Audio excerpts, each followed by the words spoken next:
Qu'est-ce que vous pensez du 49.3, vous? C'est dommage, hein? Non, c'est un élément institutionnel d'action du gouvernement et on l'utilise.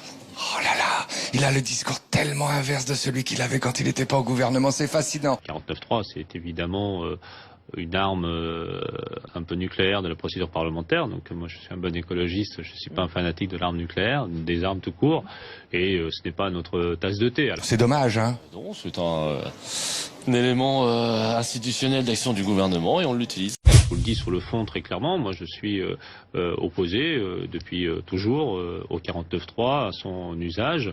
Il me semble que quand, en plus, sous la 5e République, on a une majorité, il faut aller au bout de la discussion. Nous avons énormément de mal dans ce pays et dans la majorité à nous unir pour réformer. Ce 49.3, il est employé parce qu'il faut sortir d'un blocage. La majorité ne s'est pas rassemblée sur ce texte.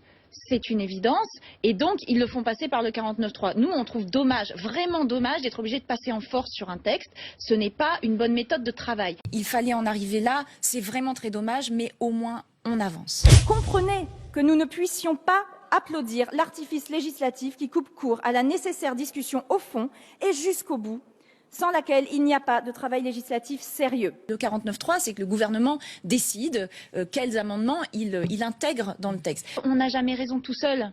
On a raison quand on est ensemble. Barbara Pompili, donc ex-parlementaire, mais secrétaire d'État à la biodiversité. Il a le discours tellement inverse de celui qu'il avait quand il n'était pas au gouvernement, c'est fascinant.